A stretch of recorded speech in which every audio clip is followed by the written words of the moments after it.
Hola mis escuchas, hoy es sábado 29 de septiembre de 2018, ya estamos de noche aquí y hoy empiezo un tema de la segunda fiesta de las convocaciones y es la de los panes sin levadura. Tenemos mucho que hablar hoy y quiero hacerlo rápido porque quiero cubrir todo el tema que tengo, así que vamos a empezar con una palabra de oración. Padre Santo que moras en los cielos. Qué alegría, Padre, que terminamos esta explicación de la Pascua y empezamos hoy los panes sin levadura. Ayúdanos a entender este tema que es tan importante como el anterior y que nos va a ayudar a caminar un camino despejado, un camino de claridad. Sobre todo, Padre, a entender la obra tan grande que tú has hecho para nuestra salvación y valorarla mucho más. Te pido también bendiciones en salud y en todas las necesidades materiales que tengan estas personas que escuchan estos videos. Yo sé, Padre, que tú nos bendices al ser obedientes a ti y te pido, Padre, por todas estas personas y por mi propia familia. Te lo pido, Padre, y te lo agradezco en el nombre de Yeshua.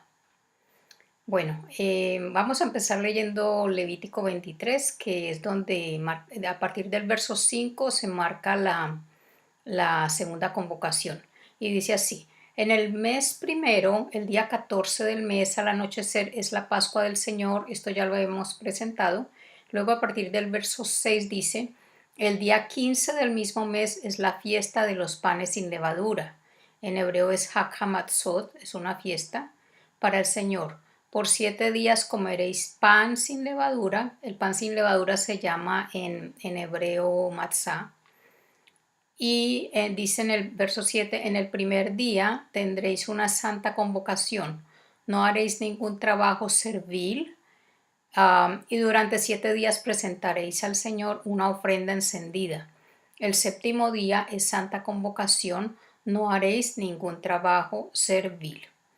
Yo hice un gráfico que está allí atrás, más adelante lo voy a presentar bien, pero ya pueden ver que estamos hablando del primer día del mes aquí, y luego aquí tenemos el día 14, que es cuando se sacrifica la Pascua. Y entonces la fiesta que está proponiendo aquí el Levítico se empieza el día 15 y va hasta el día 21. Primero vamos a recordar cómo se ve esto en el calendario, ¿ok? Tenemos el día 14.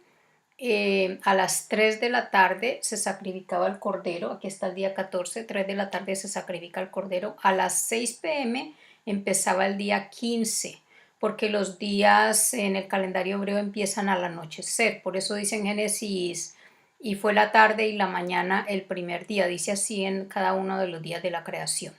Primero es la tarde y después la mañana. En otras palabras, los días en el relato del Génesis empiezan cuando anochece, y por eso las horas de oscuridad anteceden a las horas de luz. Entonces la fiesta o convocación empieza a las 6 de la tarde con la cena pascual y continúa, a las 3 muere el cordero, pero la cena empieza realmente a las 6 y la fiesta continúa por 7 días. El primer día, como vemos aquí en el tablero, es el 15 y no se trabaja en este día 15. Y el último día es el 21 y tampoco se trabaja en el día 21. Hay 3 instrucciones entonces para la convocación. La primera es no trabajar al inicio y al cierre. La segunda es comer solo pan sin levadura. Y la tercera es presentar a Dios una ofrenda encendida cada día de estos 7 días. En los próximos videos voy a explicarles cada una de estas 3 instrucciones con sus implicaciones, sus simbolismos, cumplimientos, pero en esta convocación hay un gran mensaje con un profundo significado, y para poder entenderlo sin lagunas hay que empezar por el contexto de tiempo en el año de agricultura en Israel. No pasemos por alto el hecho de que Yeshua está presente en todas las convocaciones. En esta en particular, el pan sin levadura lo representa a él mismo. Este pan no era un pan de trigo, sino un pan de cebada. Por eso es que hoy vamos a hablar de la cebada y de ese mes de la cebada, que es el mes de Aviv. La cebada era un cereal o es un cereal importante que se ha cultivado extensamente desde tiempos antiguos hasta nuestros días. Era uno de los productos valiosos para los israelitas en la tierra prometida. Eh, y todavía se habla de la tierra prometida como una tierra de trigo y cebada. Eso está en Deuteronomio 8:8, esa invitación de Dios a una tierra de trigo y cebada. El nombre hebreo para cebada es seorah y está relacionado con la palabra que se usa para pelo, que es sear, y se refiere a las largas y delgadas cerdas que forman la barba característica de la espiga de la cebada. Este cereal es muy resistente, es bueno porque puede enfrentarse a la sequía, puede adaptarse a varios climas y cuando madura alcanza una altura más o menos de 1 metro y tiene hojas un poquito más anchas que las hojas del trigo. En Israel se sembraba este cereal durante el mes de Bul, que es octubre-noviembre, y después de que empezaban las lluvias tempranas, ya se podía, digamos que, arar el suelo. Eso lo podemos leer en Isaías 28, 24, 25. Ahora, como la cebada maduraba antes que el trigo, se ciega eh, a principios de la primavera, durante el mes de Aviv, que es lo que voy a explicar hoy. Recordemos que Aviv es el nombre original del mes, pero después del exilio babilónico, ellos lo empezaron a llamar Nisan, porque este es el nombre en la lengua de Babilonia. Pero este mes es más o menos marzo y abril. Hoy no les voy a hablar de Nissan, sino que les voy a decir todo el tiempo Aviv, ¿ok? Para que tengamos esto claro, porque el nombre Aviv es el que va a cobrar importancia en lo que les voy a explicar hoy. La siega no era igual en todo Israel. Comenzaba en el valle del Jordán, que era la parte más caliente, luego seguía en el interior de las zonas más altas y más templadas, y por último en el mes de Siv, que era entre abril y mayo, se recogía en la región elevada de la meseta oriental del Jordán. La cebada se consideraba de menor valor que el trigo, aunque era más común entre los pobres, pues debido a su menor costo. Am, También hay que tener en cuenta que los israelitas no la subestimaban, ni siquiera los que podían comprar el trigo. De cualquier forma, la cebada era un alimento común y barato, por lo que algunos comentaristas piensan que son estas cualidades las que se quieren representar en la torta redonda de pan de cebada que vio un medianita en un sueño. Eso está en Jueces 7, 13, 14. Y este medianita en últimas, el que interpretó el sueño lo interpretó como o lo simbolizó como el humilde ejército de Gedeón.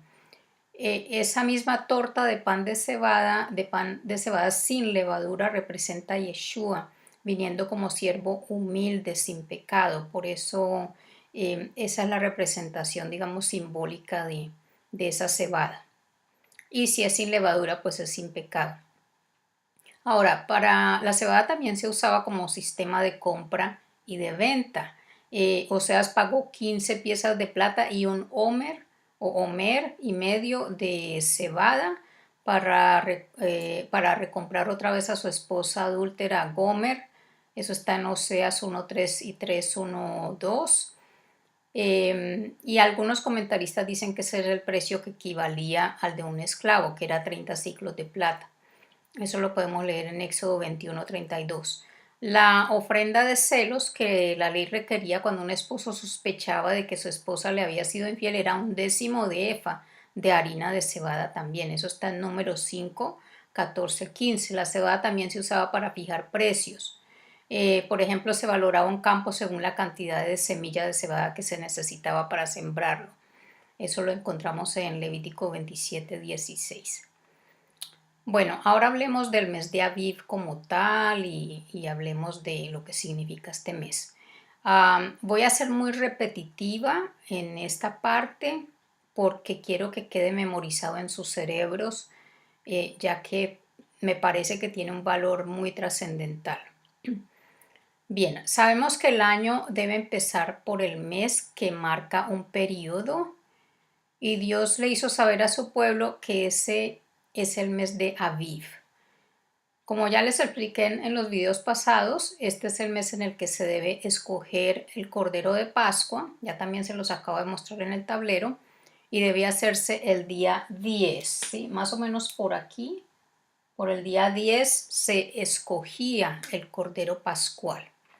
La palabra Aviv aparece en la séptima plaga en la tierra de Egipto. Leemos en Éxodo 9:31 que el lino y la cebada fueron destruidos por el granizo, pues la cebada estaba espigada y el lino estaba en flor, pero el trigo y el centeno no fueron destruidos por ser tardíos. Aquí vemos que la cebada estaba en cierto estado de madurez. En la 10ª plaga Dios ya instituye la Pascua, la instituye en el mes de Aviv porque era el mes de la maduración de la cebada, que iba a permitir su cosecha muy pronto. Este mes entonces iniciaba el año religioso o el año bíblico, si lo queremos llamar así. Ahora bien, los meses empezaban cuando se veía la luna nueva y los años consistían normalmente de 12 meses, pero lo que marcaba el día que empezaba el año era la aparición de la luna nueva y la maduración de la cebada llamada Aviv, también esta maduración. Es por ello que cada 7 años se agrega un 13º mes al ciclo de 12 meses para que el primero del año nuevo hebreo esté, digamos que en concordancia con la luna nueva y con la maduración de la cebada. Pero, ¿cómo sabemos nosotros que las lunas nuevas inician los meses? Esta respuesta está lógicamente en las escrituras. Por ejemplo, en Salmos 104:19 dice, Él hizo la luna para las estaciones. Y la palabra que aparece allí para estaciones no es lo que la traducción está mal hecha porque realmente dice para las Moadim y ya aprendimos que Moadim son convocaciones, es decir, que él hizo la luna para las convocaciones. En Salmos 81:3-5 dice, tocad la trompeta en la luna nueva, en la luna llena en el día de nuestra fiesta, porque es estatuto para Israel, ordenanza del Dios de Jacob. Él lo estableció por testimonio en José cuando salió sobre la tierra de Egipto. También sabemos que las lunas nuevas inician los meses por el significado de la palabra mes en hebreo. Mes en hebreo es Hodesh y se deriva de la raíz Hadash, que significa nuevo o renuevo también. En otras palabras, que inicia un nuevo ciclo. La luna en el estado eh, de un pequeño rasgo en forma de cuerno que está ubicado hacia el oeste, se ha conocido siempre por los pueblos semíticos como el comienzo del ciclo lunar y por eso se llama luna nueva, por lo cual cada mes es llamado también el renuevo, el Hodesh. En astronomía se llama luna nueva visible para diferenciarla de la luna nueva astronómica, la cual no se puede ver porque está justo entre la Tierra y el Sol, de manera que su hemisferio iluminado no puede ser visto desde nuestro planeta.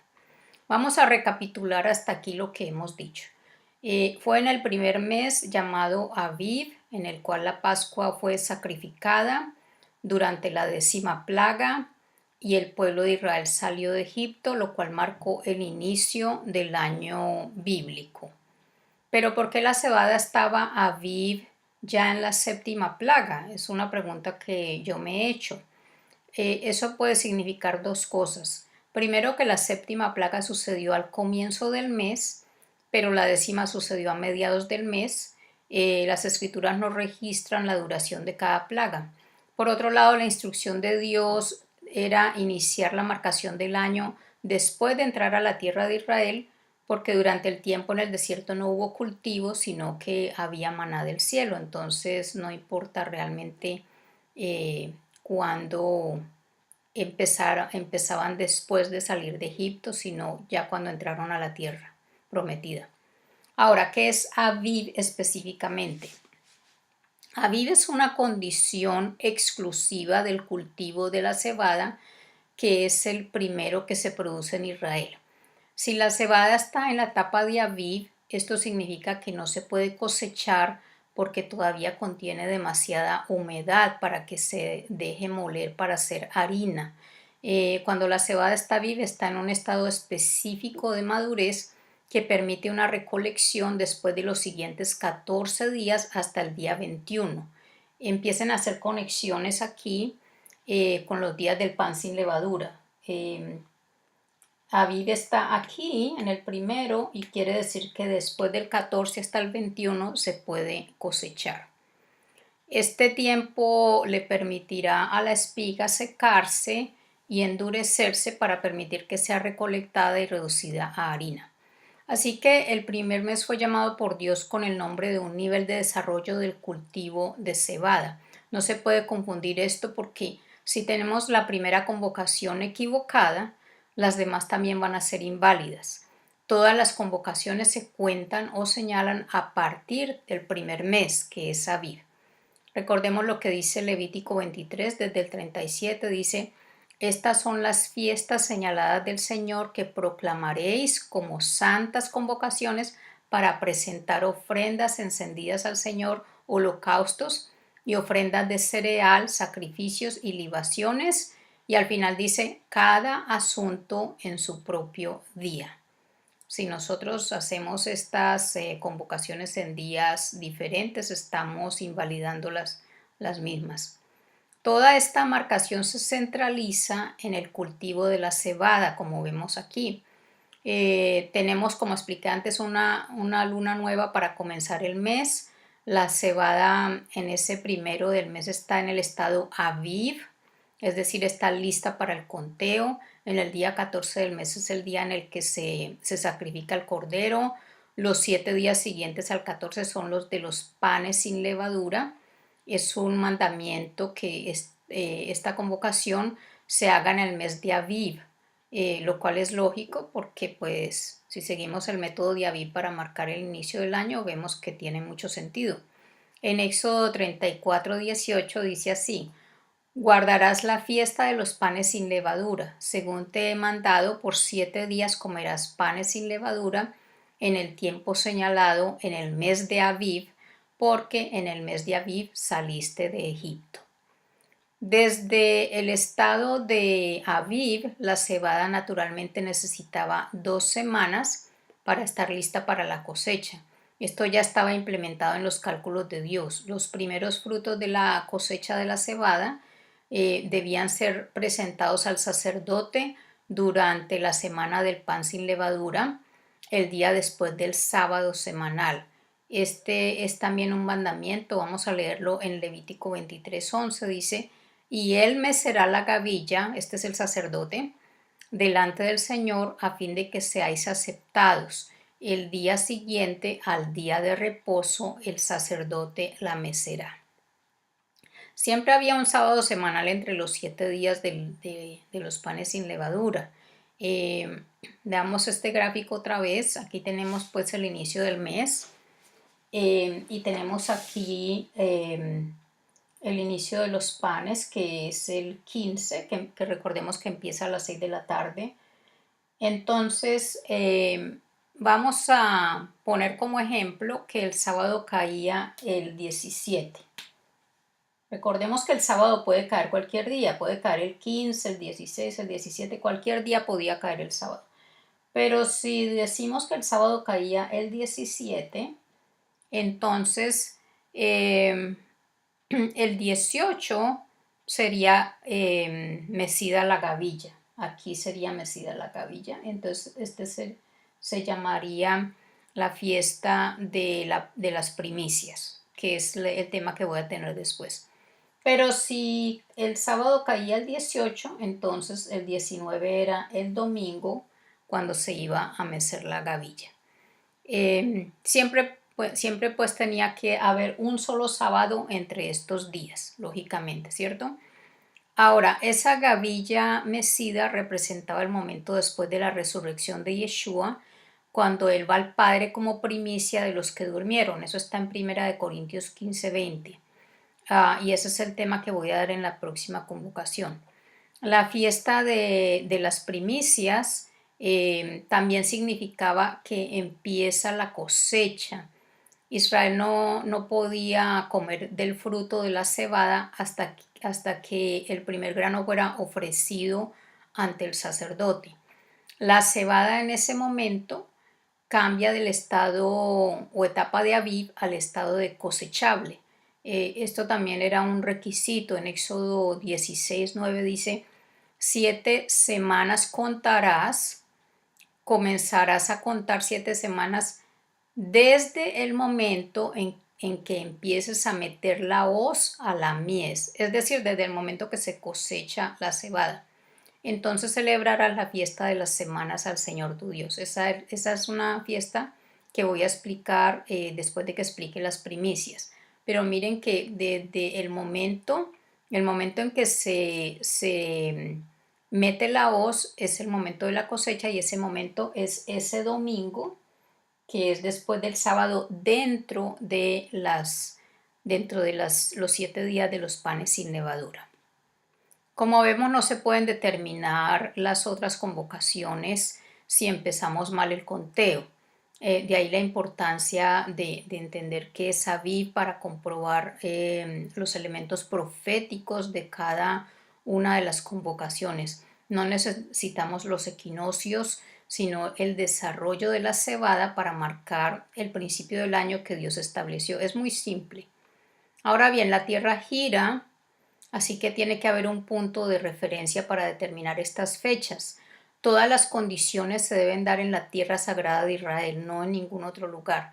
Eh, Nunca se debe decidir el inicio del año bíblico en otra parte. Y así lo ha dicho Dios. Lo leemos en Levítico 23. Dice: entonces habló el Señor a Moisés diciendo: habla a los hijos de Israel y diles: cuando entréis en la tierra que yo os daré y sequéis su mies, entonces traeréis al sacerdote una gavilla de las primicias de vuestra cosecha. Es decir, que esto no se hace en otra tierra, sino en la tierra que Dios les dio a ellos, que es la tierra de Israel. Y sigue siendo así. Como les dije, en la próxima grabación voy a hablar de temas más profundos. No sé cuánto me tome este tema de los panes sin levadura, es sumamente importante. Hay que hablar de lo que significa la levadura, de lo que significa esa palabra en hebreo, lo que conlleva esa palabra. eh, bueno, es sumamente profundo, y yo sé que ustedes van a aprender mucho y yo misma voy a aprender mucho con este tema de los panes sin levadura. Les deseo una semana muy bendecida. Como siempre, es mi deseo que ustedes tengan todos los días una relación más directa con Dios, un acercamiento, un entusiasmo y un deseo de conocer su palabra. Una vez estemos en conexión permanente con Él, vamos a vivir como en un pedacito de cielo en esta tierra. Entonces, mis mejores deseos para esta semana que va a empezar.